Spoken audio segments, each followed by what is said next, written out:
Broadcasting from the business capital of the world, this is the Podcast Business News Network. And welcome back, everybody. She brings so much insight, understanding to this thing that we all deal with at some point in our life, and that thing is grieving. And today we're going to look at something called impermanence. What happens when life changes? Life is always evolving. Changes are going to take place. How do you roll with the changes, especially while you're grieving? And you could be grieving for something, somebody passed, or a situation actually that goes back decades. And then sometimes it comes up. She's got a great organization that supports people who are grieving. Julie Ehlers is back with us. How are you doing today? Really well. I'm enjoying the beautiful morning and watching, the flowers that are blooming that I've planted recently, and blue skies and warm mornings. So it's really nice where I'm at. And I know that some people have had a warmer spring across the country, but we haven't where I'm at. And so it's beautiful, kind of radiating out there. And I did notice, as I was drinking my coffee, I'm noticing that the trees that were in bloom no longer have the blooms on their leaves. Those have gone in the various different storms, windstorms, rainstorms. And I thought to myself, well, there's impermanence. It's not going to be with us. They bloom and then they go away, and then the trees are here, to provide everything else that we need to breathe. And it's a beautiful orchestration, right, of nature. And understanding impermanence, can be depressing to some people. But I think that when we look at it, both intellectually, emotionally, and spiritually, we can find the beauty in the impermanence. I don't know if you've noticed, but everything in life, from a job ending and a new one starting, or having your kids over and then they leave, there's an impermanence to that, and there could be a sadness to both of those situations, but because you're leaving people. But what you're left with is also a fullness of the richness that you shared, laughing and goofing off with your kids over a game that maybe you played, or conversations that were funny and fun, and they're just, doing life, and they're in their 20s or they're 18, whatever, and they're silly. They don't know all about the seriousness of life yet, thank God, or the tragedies that could come. But there's impermanence there. And I know that a lot of parents feel sad when their kids leave, rather than holding on to the fullness that came. But you can live in both. We've talked about that. We can live in both. We can have the sadness for a moment, the kids are leaving, when am I going to see them again? And the fullness of what we received by having them. Or the flowers. They come, they go, or they get an insect that takes them away, and you're bummed, that you don't have what you had. But then you can also replant. So it's about kind of this evolution of the coming and going, the changing, and then something's here, and then it goes. And there's all goodness in all of that. Some of it's hard to swallow. But my realization in life's journey is, I don't want to be negative here, but nothing lasts forever. Nothing is guaranteed. Face it, accept it. That's the truth. Even the things that you think will be around forever, relationship, situation, whatever it is, now, job, more than ever now. That used to be, decades ago, you'd be at a job for 30 years. They give you the gold watch. Hey, everything's great. Can't wait to retire. Now there's no loyalty. Bye-bye. But you're out the door without notice. That's the way it is. So I think we need to painfully accept that nothing does last forever. And you put that in any word you want, but that's kind of what it is. And isn't that Isn't that impermanence? It is impermanence. And there's a person who wrote this book called Let's Talk About Death Over Dinner, Michael Hebb. Wow. And it's a great read. It's kind of a heavy thing to do, like, let's invite all my friends over and have this beautiful dinner and talk about something as heavy as death. But there's a lot that comes out of that. It's the realization of what you just said. And we live in a world that it's just really not real. If we go back, right, to the beginning of time as we understand it, there were civilizations and there were people that lived in clans and learned how to speak and evolved and did all this stuff, right? Well, they also died off, and then a new group came around and we kept going forward. But the point that you're making is I think anyway, we live in a world where we have a lot of facades. Everything's great. People only want to hear about how everything's great. And I would say that 99% of the time when you ask me how I'm doing, I'm always going to tell you I'm doing really well. Or I feel great today, because I do in this moment. I'm getting ready for something that I enjoy, which is this podcast. And so I feel good. But anything can happen afterwards. My cat could get sick. Something could happen to her, and I might feel anxious and need to go to the vet, and then later in the day, maybe something happens with a family member and different emotions come up. And so we're not always, yay, everything's great, but the facade it is. Do you think also people don't want to put a burden on others? Exactly. How's it going? Yeah, everything's fine. How are you doing? We don't want to, and the facade, and more so now than ever with social media. Right. Right. How often do you see somebody post something, a horrible day, I can't believe what's going on. All right, that's life. Right. I don't want to ride negative.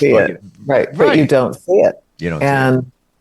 And right. And we don't want to look at something that is painful and then talk about it, right? And grief is very painful for people. And it may be the first time that they're so gutted that they can't really express what emotions they're feeling. They're just gutted.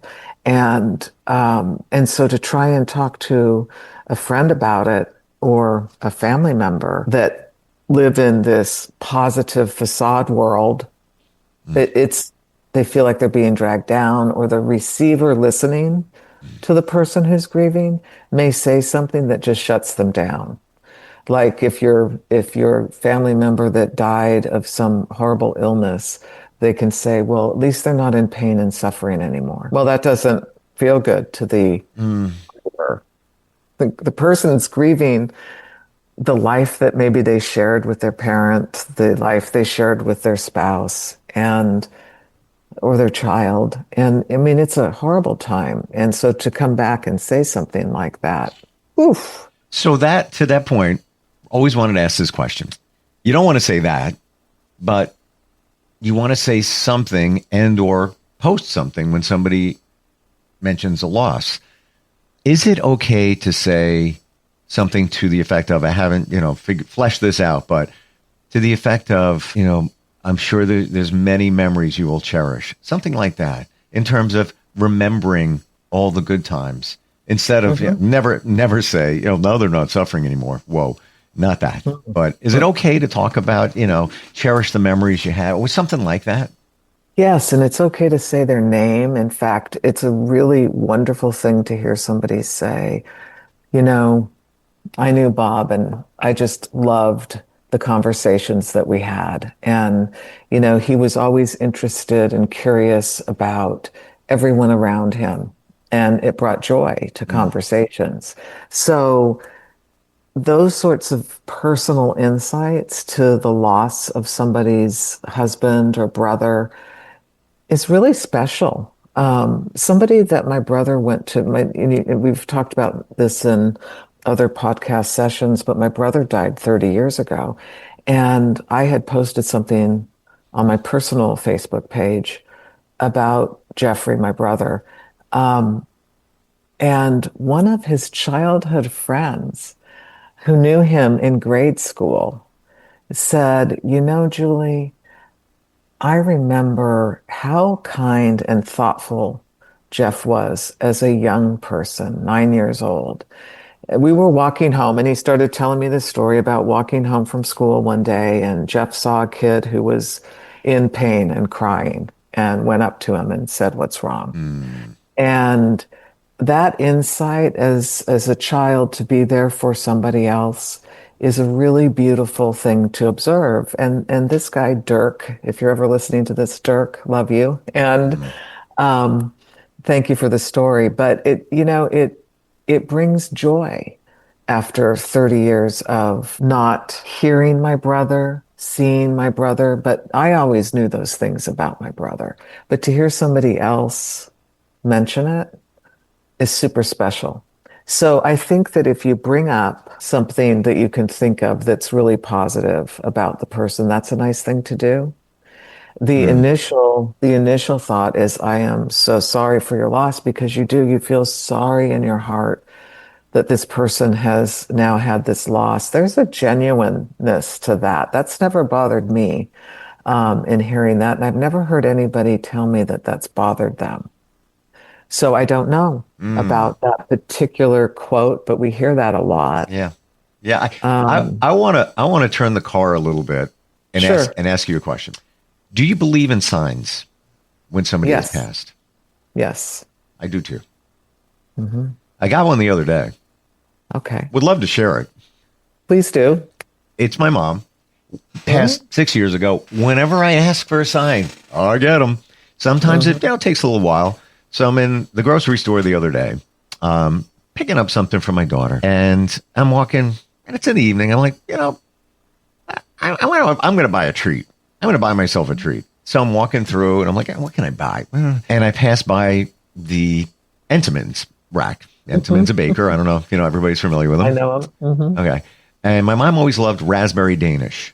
Yum. And when it's her birthday, I buy it. So her birthday was last month. So I bought it. And then as I pass this rack, and they don't always have it. So I pass them like, I stop. I'm like, oh, they have it. Let me get that. I'm taking that home. I go out to my car, and I was just vibing my mom. Like, ma'am, yeah, think about you. I'm gonna get them. I go out to my car, and there's a truck parked next to it. And I don't know if you can, but the name of the company is, I'm trying to move it some. A little glary. Yeah, but the name of the company, and I know it's not easy to see, is Rose Air. It's an air conditioning company. Mom's name is Rose. The vehicle right next to me. Not making this up. I'm like, that's interesting. And then I look and go to start my car, and I look at the time, and it's 9:42. My mom's phone number was 631-942, number. I'm like, interesting. Got my sign. Thank you very much. Got the sign. I'm That's not fantastic. reading into it. I just present the facts. And I know people think this is woo. And it's one of many that I get from her. But what are the chances I buy the Danish? I'm thinking about her. There's a truck with her name on it next to me. Not even looking for it. It's parked next to me. I didn't even have to. All I did was take my phone up to the window and just take a picture of it. And then the 942. I mean, coincidence? I don't think so. That's my belief. Yeah, I believe that too. That was your mom. I mean, I have absolutely, unequivocally believe in these signs from people who have passed, and the spirit lives on. And that is something that I love to reference. And a lot of times, when grievers are in the depths of their first couple of years of grieving, and usually maybe first year for sure, it's hard for them to talk about those signs unless they're really coming. Like in your case, they came, I think, early on from a share we've had. Oh, yeah. Yeah. And it's been a while. What have you gotten, or what have you heard from people, in terms And of that the six years is not that long. It's not that long. Yeah. So I'll give you one. I just recently moved into this house, and I was unpacking this clock that was special to me that my grandmother had for years in her house. And so she wrote in her handwriting on tape, which I never removed from the back of the clock, Julie Ehlers. Okay. So I pull it out and I say, it doesn't work, but it's a treasure to me. And one day maybe I'll have a clocksmith look at it. I pull it out of the box, I unwrap it, I'm finding a special spot for it where I can see it every day wherever I'm at in this house. It starts to chime. It starts to chime. I've never heard it chime. Wow. Okay. And I'm like, hi, Grandma, just hi. And she's been gone since 2015, I believe it was. I was actually thinking about her this morning and wondering, was it 15 or 16? Nonetheless, she was 101. And she was just so special. I had her for like 55 years. Very lucky. And she had my grandfather, and I had my grandfather for 99 and a half years. So, I mean, they were like dual parents. I had my own parents, but I had this whole other set that taught me a lot about life and the circle of life and impermanence. I mean, they came out of the Depression era. They were born before the Depression era, and they didn't come from wealth. They came from working hard people who were first generation Irish. And so they knew. Probably knew my grandmother because mine came right off the boat. Yep. Right. Mine did too. From Ireland. Yeah. Yes. Kicked out of Ireland. I'll say this, for being pregnant out of wedlock. Wow. And remember, the Catholic Church dominated, the Irish culture. I mean, that was it. You were Catholic. I mean, you had some Protestants, but primarily Catholic. And so she met her future husband on the boat. She's pregnant. They arrive in America. They get married and start their whole family. And Edward was the firstborn, which was of my grandmother, and my grandfather who married her accepted him 100% as his own, and then they proceeded to have 10 additional children. Wow. I know. I got to make sure I heard this right. She's on the boat. Yeah. She's pregnant. Yeah. On the boat, she meets her future husband. Yes. Whoa. Wow. Yes. So this also leads me to saying, when we shed things that feel very painful, like we no longer have a mother or a father or a brother, sister, whomever it is that passes away, we no longer have them. So in a kind of metaphorical way, we're shedding them from our life. We're not getting rid of them. They're just no longer walking right next to us, or we're no longer picking up the phone calling them, or they're no longer walking through the front door. So when that happens, so many things open up to us. We're not aware of that when we're in the depths of grief, but they do open up. Can you imagine Margaret Bridget O'Connor, who was excommunicated from her church and put on a ship to go to America by herself, pregnant, no family? My heart breaks for her today. Every time I tell the story, it just breaks for me. Like, alone in this vast ocean, right? And you can imagine the ship she's on, and this is like the 1850s. So not a great time to be traveling by ship to America, and so many people did it.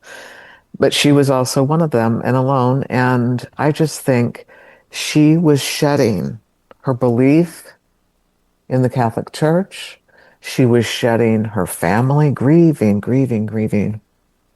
And yet she had this child in her belly, and she meets Dennis O'Dwyer. Like, what are the chances? I mean, that's, Titanic is why. How about this as a movie? I mean, and I don't want to use this as a a cliche, but it's basic, and we can move in different directions from it. But Right. it's always been said, when one door closes, another one opens, but you have to do it.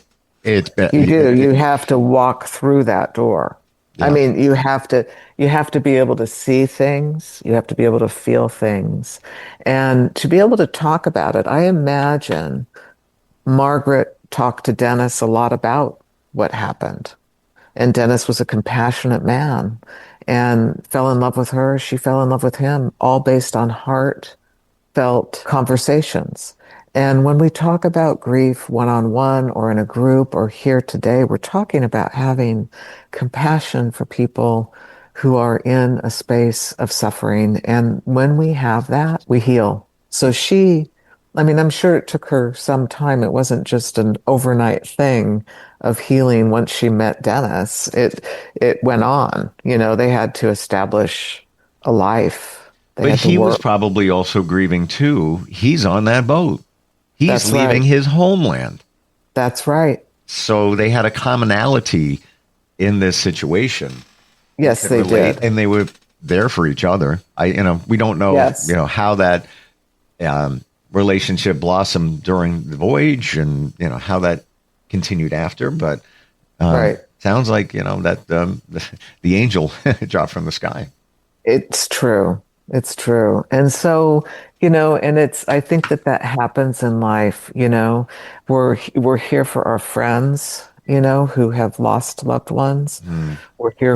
I'm here for people who I talk to and they decide they want to work with me, and I'm their companion in the walk of loss, and helping them come out the other side and transform into their new lives. Because it's a change. It's the impermanence, and it's learning how to embrace it. His name was Dennis? Yes, Dennis O'Dwyer. You're Dennis for those grieving, because he walked the journey with her. Thank you. You're walking the journey with Thank you. others that are grieving. Mm-hmm. All different situations. How do we what's the name of your organization? The National Grief Support Center. National Grief Support Center. And you can look me up there, reach out to me there, or you can call me directly, which I would love. I love direct calls, 720-480-3317. If I don't answer, I will get right back to you. Always wonderful talking with you. Thank you for the insight. We're not crazy. We feel these things, see signs, whatever it might be. Yes. Yeah. Yes. And enjoy what you got, because nothing's permanent. Nothing's permanent. Enjoy it. Yeah, it's part of the journey. Appreciate you. Thanks for being here. We'll catch up soon, okay? Thanks, Steve. Thanks. We'll be right back.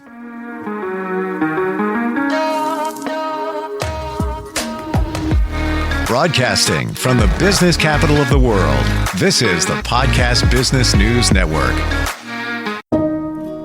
When I was little, I didn't talk for a long time. I liked things to always be the same. Anything new or different would scare and upset me. I was very sensitive to lights and sounds. It was almost like I had bigger eyes and ears than everyone else. So I built secret hiding places where nothing could get in. I didn't like looking people in the eye. It made me feel uncomfortable. I'd throw big tantrums over little things, like when my socks didn't match. Sometimes I'd do the same things over and over. Until one day, I found out I had autism. My family got me help. Slowly, I learned how to live with it better. You can see signs of autism in children as young as 18 months. Early intervention can make a lifetime of difference. Learn the signs at autismspeaks.org/signs. Brought to you by Autism Speaks and the Ad Council.